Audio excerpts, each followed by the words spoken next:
Bismillahirrahmanirrahim. Assalamualaikum warahmatullahi wabarakatuh. Innalhamdalillah, salatu wassalamu ala rasulillah Sayyidina Muhammad ibn Abdillah wa ala alihi wa sahbihi wa man tabi'a hudah. Bapak-bapak, ibu-ibu, saudara-saudara yang insyaallah senantiasa dirahmati Allah, bersyukur kepada Allah, berselawat kepada Nabi. Semoga seluruh ibadah yang kita lakukan diterima dengan baik oleh Allah Subhanahu wa ta'ala. Saum yang kita lakukan atau puasa termasuk dalam kategori syar'u man qablana, syariat yang telah dipraktekkan oleh umat-umat terdahulu. Ada banyak ibadah dalam Islam yang termasuk syar'u man qablana. Kurban misalnya itu dimulai dari keluarga Adam alaihissalam. Jadi kurban itu bukan dari Nabi Ibrahim, tetapi sejak dari Nabi Adam. Haji itu sejak dari Nabi Adam. Adam itu melakukan tawaf di Baitullah, belum ada bangunan, masih tanah kosong.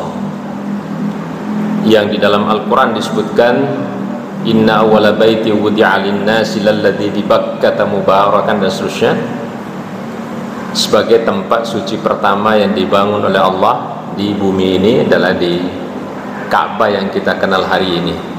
Nabi Ibrahim itu hanya merenovasi.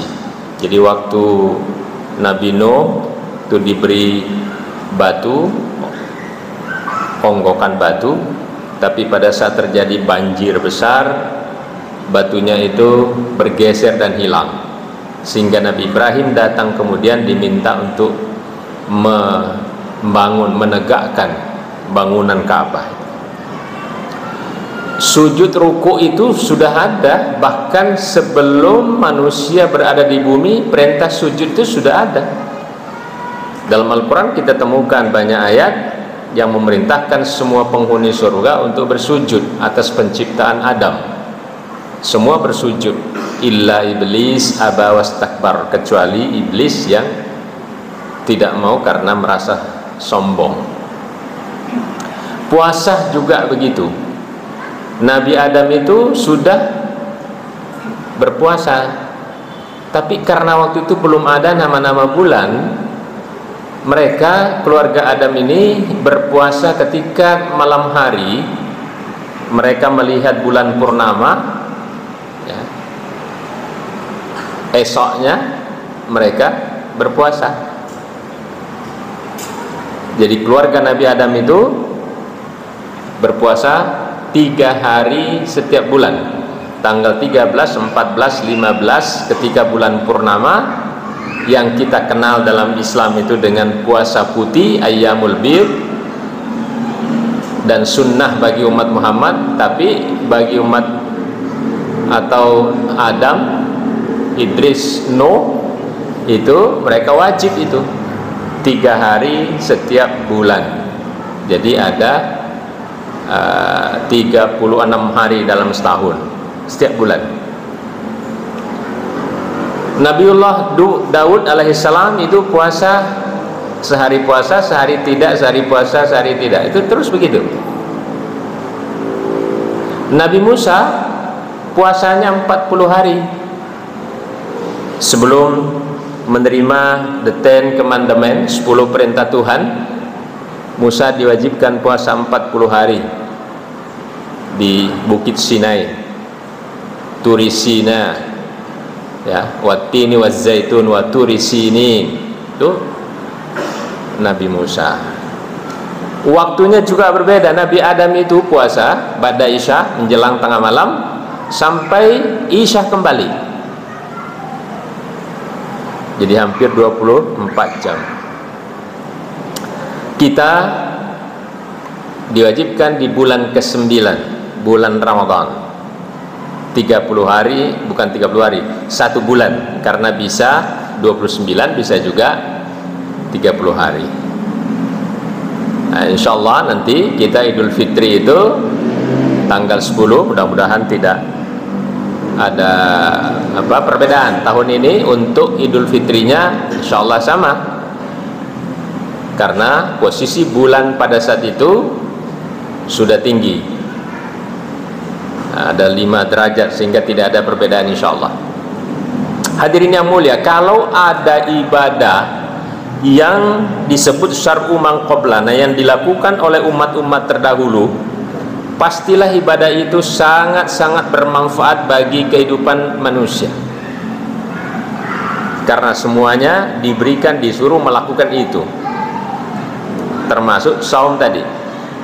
Maka hadirin yang mulia, ada hadis Rasulullah mengatakan, sumu tasihhu, berpuasalah agar kalian sehat. Sehat di sini tidak hanya fisik, tapi sehat dari sisi mental, sehat dari sisi spiritual dan sebagainya. Nanti kita akan lihat. Makhluk-makhluk yang lain itu ada beberapa yang kita kenal melakukan juga puasa. Tentu tidak sama dengan puasanya manusia. Saya waktu kecil Bapak Ibu memelihara ulat sutra.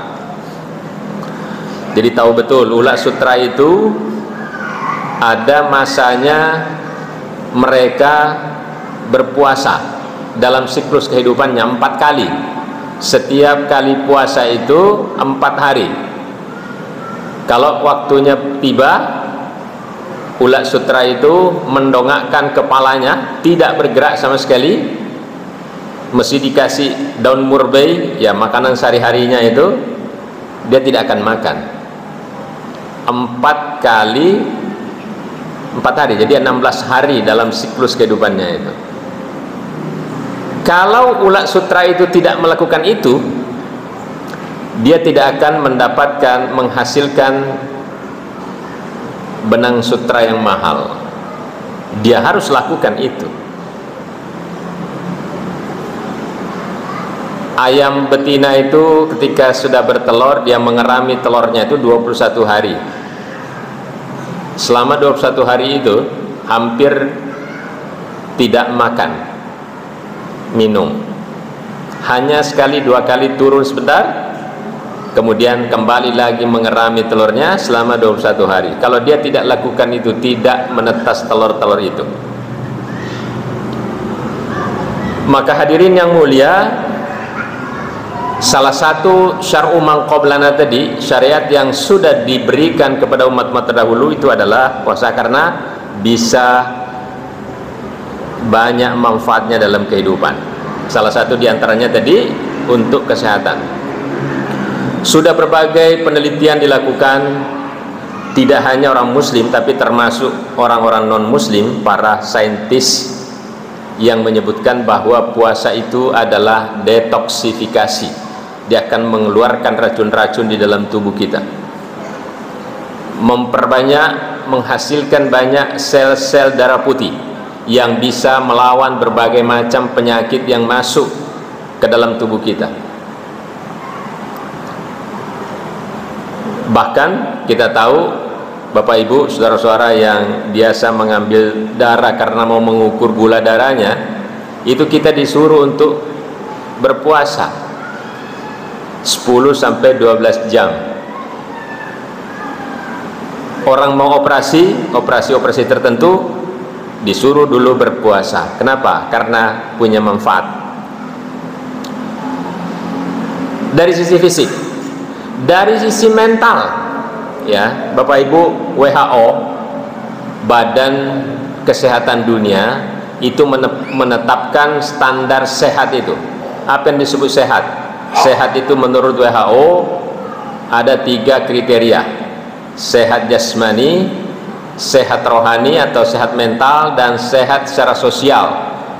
Jadi kalau ada orang tidak akur melulu dengan tetangganya kanan kiri, tidak akur dengan anggota RT-nya dan seterusnya, tempat kerjanya, itu tidak sehat menurut WHO.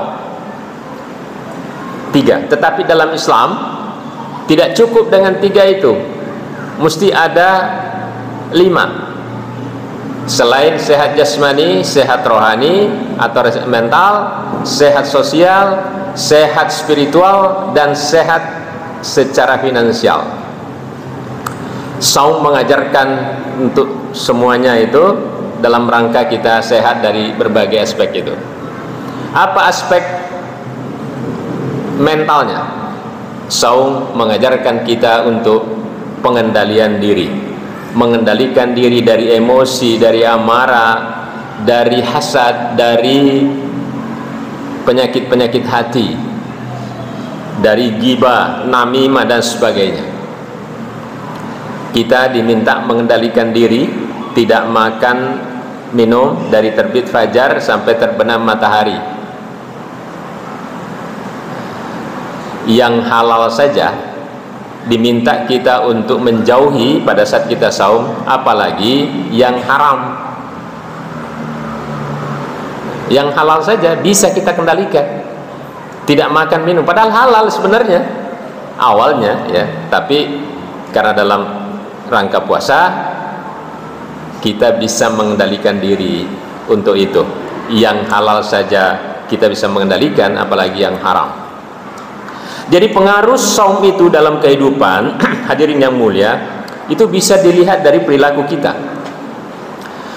Bapak Ibu saudara-saudara, kalau melihat ada orang ketika di lampu merah ini ada merah, kuning, hijau. Kalau ada orang pada saat dia lampu merah, pada saat lampu kuning dia tancap gas, itu artinya belum berpengaruh saumnya terhadap perilaku sehari-hari. Lampu kuning itu adalah ketika imsak. Imsak itu adalah warning, lampu kuning. Mestinya kalau sudah imsak itu 10 menit ada namanya waktu ihtiyat, waktu berhati-hati. Belum mulai tapi kita sudah harus warning, itu lampu kuning. Kalau kita makan pisang, ya habiskan pisangnya, masih ada waktu karena 10 menit, tapi jangan nambah lagi. Kalau minum teh, minum kopi, habiskan, tapi jangan bikin lagi gelas yang kedua.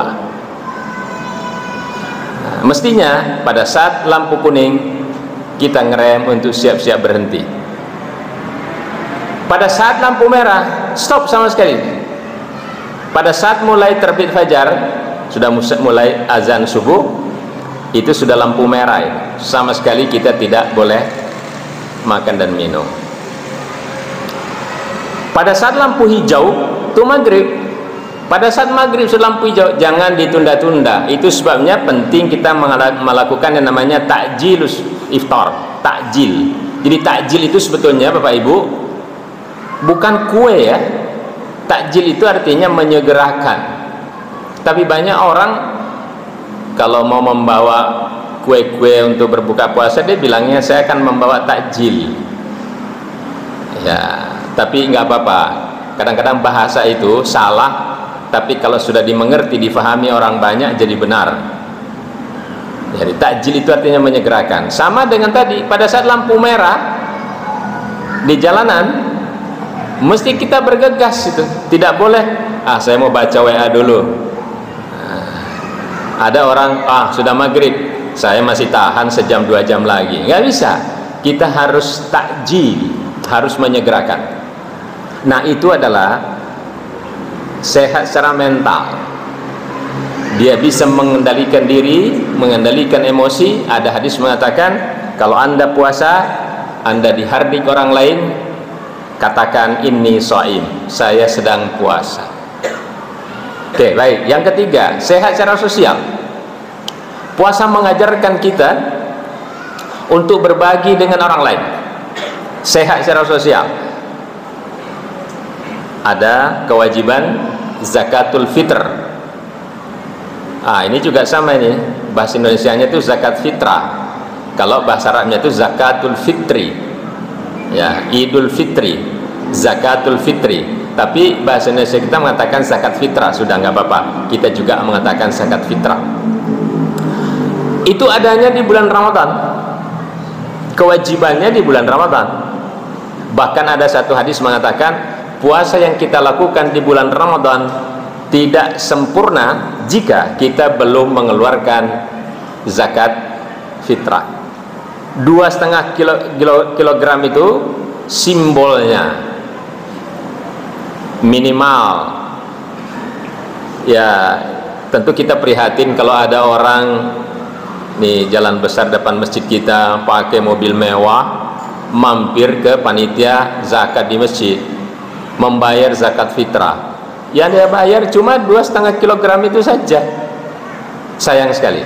Itu batas minimumnya. Kita dianjurkan untuk mengeluarkan sedekah, membayar infak-infak sunnah dan seterusnya, karena di bulan Ramadan adalah bentuk kita untuk berbagi secara sosial.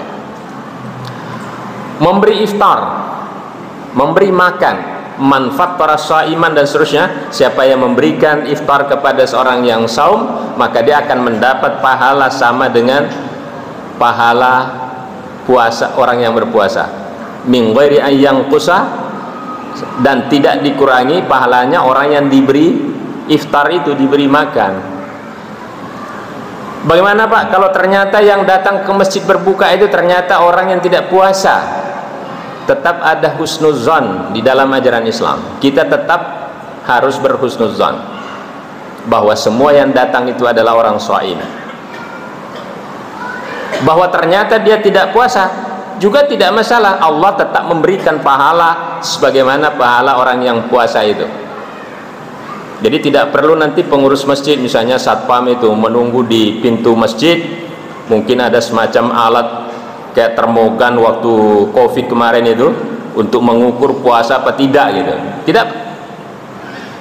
Tidak diperlukan, karena kita husnuzon. Berbagi. Kita datang ke masjid ini taraweh, ya. Salat taraweh itu salat malam yang dimajukan berjamaah. Kenapa berjamaah?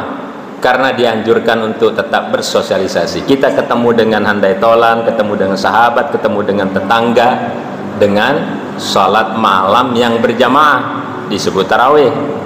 Kalau tahajud itu pada umumnya lebih bagus memang individual, kita sendiri. Tapi ini kita berjamaah dalam rangka tadi ada unsur sehat secara sosial, sehat secara spiritual. Kita di bulan Ramadan dianjurkan untuk iktikaf, untuk menajamkan spiritualitas kita. Iktikaf itu berdiam diri di masjid, konsentrasi, membaca zikir, membaca wirid, membaca Al-Quran. Ada sebuah penelitian, orang yang terbiasa iktikaf, terbiasa konsentrasi, itu tidak cepat pikun. Kepikunan itu adalah hal yang niscaya, semakin bertambah usia kita, pasti semakin banyak yang kita lupa.